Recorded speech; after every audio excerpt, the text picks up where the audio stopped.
Welcome back to another episode of Rock Boys Football. Dill, one of my favorite kind of episodes to do where we get the opportunity to kind of put on the general manager hat and kind of say, hey, what's the most ideal transfer portal class for the Miami Hurricanes? Now, Dill, full transparency, we recorded this episode earlier this morning. By the time we finished recording it, a good chunk of the names that we talked about during the episode were off the board. So we kind of have to run it back and say, one, obviously a disappointing Saturday morning. That's kind of what the transfer portal looks like. It's very hard to get a feel of what direction these players are going to go into. And Dill, here's the, positive spin cycle you can put on this. Look, Miami has not made a move in the transfer portal yet. You know they have adequate funds to make moves they want to make. Now you got to go out and close on the last remaining targets. Now, the first conversation I want to get into, and I know we inherently disagree on this, so we're going to get into it, is what are the positions that you have to put a premium on? Meaning, hey, what are the positions we got to make sure we get right over the next couple of days to kind of maximize what this team can be in 2025? We're going to get into that, talk about the options that are still available for Miami. Now, before we get into it, as always, to the Miami fans, I just want to start with this. Thank you to you guys. Whether we're talking the recruiting trail, whether we're talking the transfer portal, whether we're talking spring ball, the amount of support y'all have shown the fellas has been amazing. If y'all do enjoy the content, consider subscribing to the channel. Much more importantly, Dylan, if there's one thing we have learned over the last couple of years of doing this, there's not a fan base that's more dialed in terms of roster management than the Miami Hurricane fans. Y'all let it fly in the comment section too. Hey, what positions do we need to address? What positions, what players do we need to close on over the next couple of days? Dill, I think before we get into the specific players on the board here, I think we got to start off with, hey, what are the positions that Miami needs to address heading into 2025? I mean, if I had to rank them, it would have been 1, safety, 2, linebacker, 3 would probably be defensive line, and then 4, wide receiver. Wow. To me, I think they really do need a true starter to kind of run with Zachariah Poyser. You certainly feel good about him. I have a lot of questions about everyone else. And I know Markeith Williams, it sounds like he's having a pretty good spring. But last year, what I think you saw wasn't good enough. And when you don't have a good safety, you can give up points in a hurry. And Miami figured out that the hard way kind of last year. Yeah, they 100% did. Wide receiver at 4. So let's backtrack, right? The safety position, top priority. I would probably agree with that. In fact, I think 99% of Miami Hurricane fans listening to this probably agree with that as well. You need a starting caliber guy. You have a lot of faith in Zachariah Poyser. Outside of that, Dill, one, depth is a little bit of a concern, but I think the starter opposite Zachariah Poyser is a little bit of a concern. The wide receiver position, you putting that at number 4 in terms of ranking the priority, I had them too after safety. What's your reasoning that, hey, maybe Miami's okay with what they have at the wide receiver spot? Before you go, Miami fans, because Dill, I'll say this, there's a good chunk of Miami fans that kind of partake or subscribe to that idea where we are feeling good about the wide receiver position. Would love to hear from you guys, give you the T-box. Why to you is the wide receiver position maybe a little bit less of a concern here? Probably because it's super talented. And I do like wide receiver is probably one of the premier positions that I look at and say, I don't necessarily need a ton of production if I have a ton of talent. And it's not like these guys have been young players who've just played poorly. It's like we just haven't seen JoJo Trader, Malachi Tony, Ray Joseph, Chance. Like we haven't seen them because Miami's had pretty good wide receivers the past couple of years. You look, I think those guys are ready to kind of take the reins. And I don't feel as uncomfortable with unproven play at wide receiver if you have the requisite talent to have a really good room. And I think Miami kind of does. Like their wide receivers are very talented. Start with this. I actually really do agree with the take that that's one of those positions where you can let the young cats go. You can let them rip, man. Like go back to the 2024 year. Like not only Jeremiah Smith, he's kind of a freak and kind of in his own category, but Brian Wesco and TJ Moore at Clemson, or Ryan Williams at Alabama, Cam Coleman at Auburn.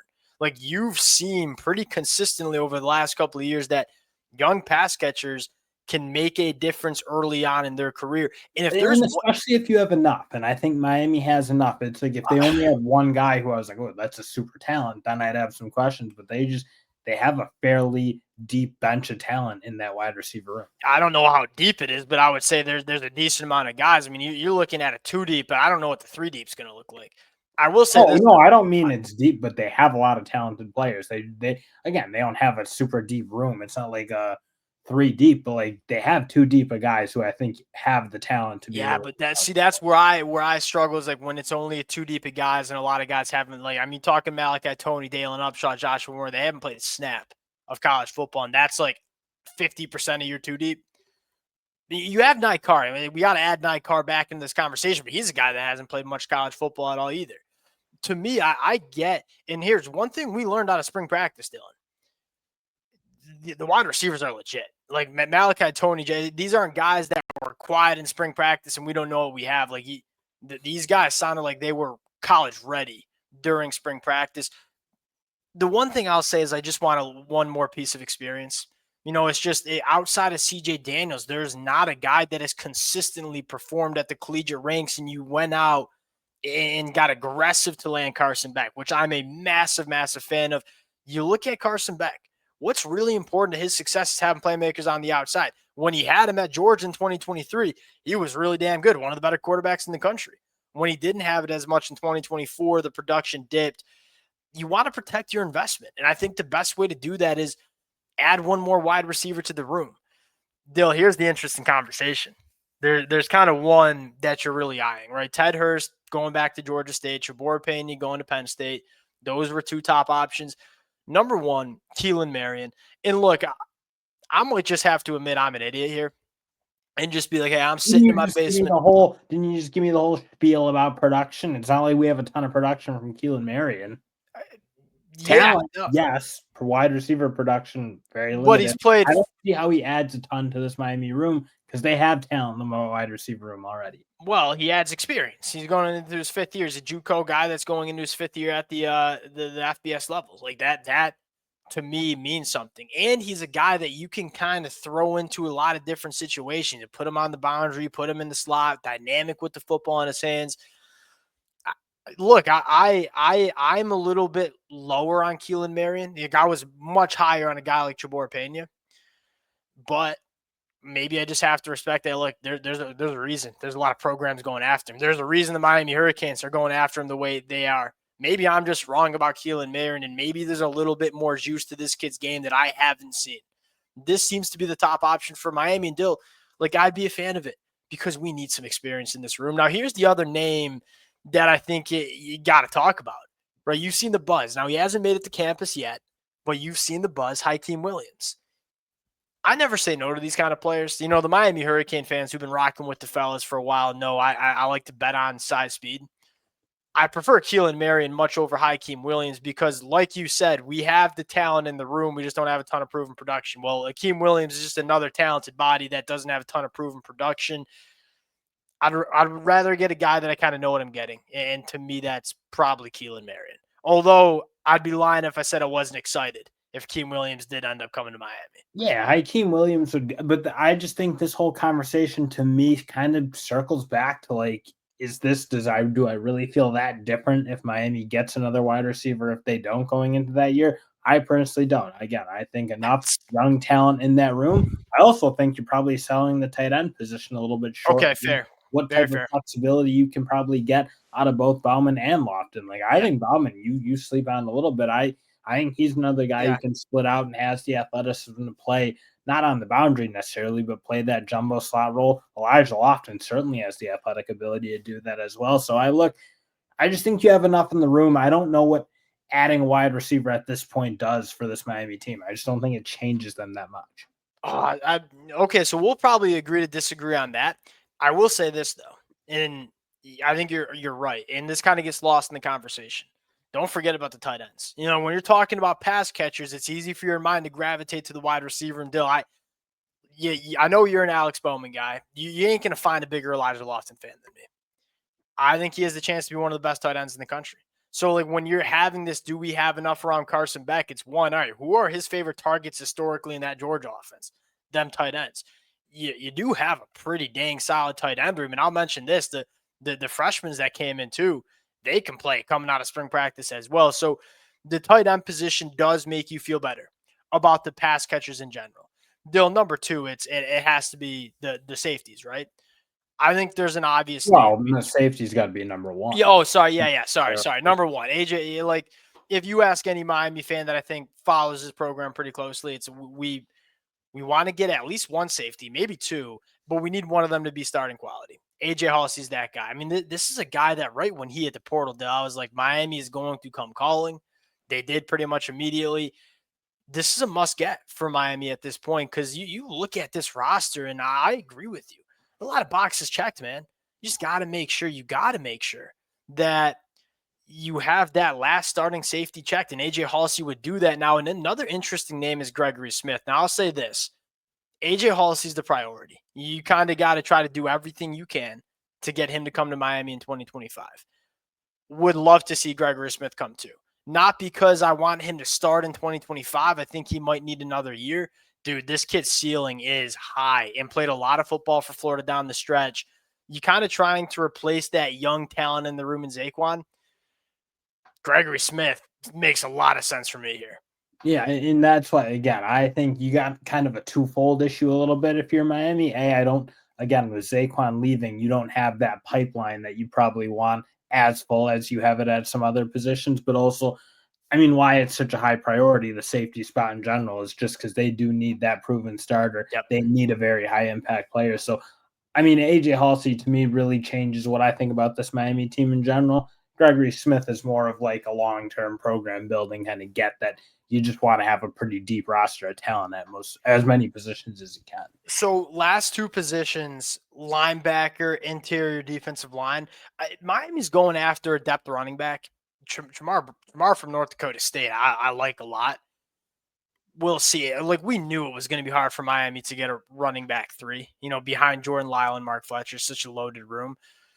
Linebacker, you said that was number two, and I can get it. Like Wesley was saying, you feel good about starting in 2025. Outside of that, it's been kind of quiet with the young linebackers, Popo, Bobby Pruitt. There's two options. One, Kamal Bonner, who I feel like we might be doing a commitment episode sometime soon for Kamal Bonner coming to Miami. Fits the mold that they want, Dill. And he has proven production as a starter at NC State last year.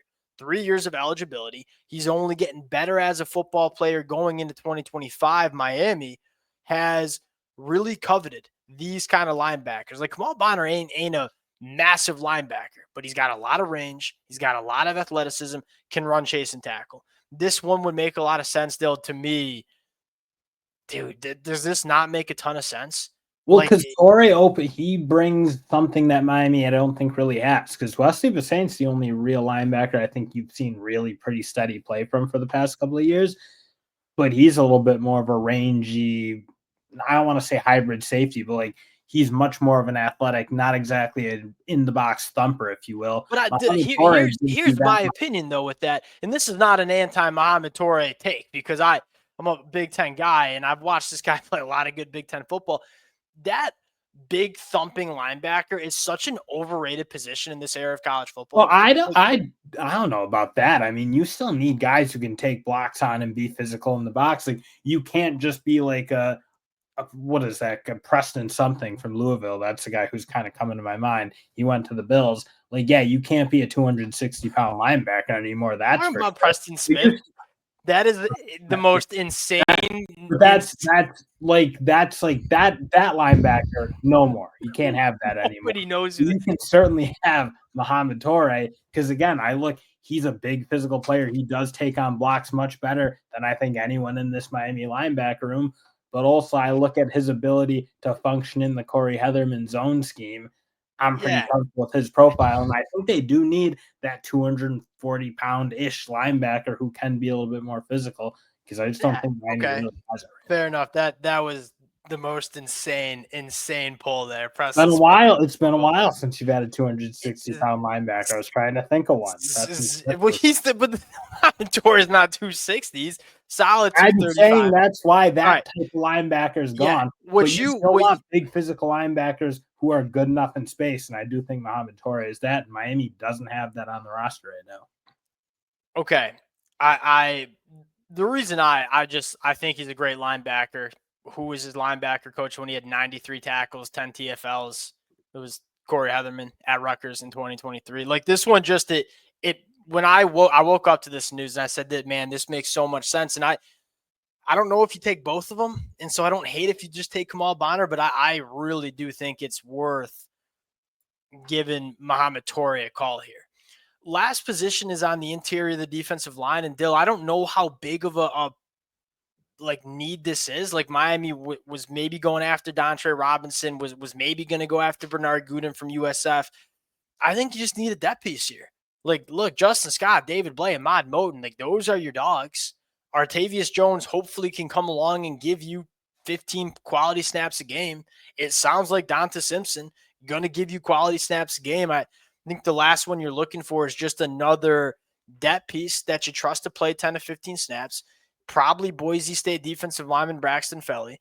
It's not super ideal, but I think that's probably the name. If you wanted to add one more name, that's probably it. Look, I want to close out with this. Like, it was a frustrating Saturday morning. Y'all know I like breaking down commitments for the Miami Hurricanes. Like, you know that. I love it. So I was a little disappointed when some of those top names came off the board. But I'll say this. This team's not that far away. But now you know you have the resources to make moves. You got to go close on these last couple of guys. We'll close it out there. Appreciate you guys rocking with it. If y'all do enjoy the content, consider subscribing to the channel, and we'll talk to y'all later.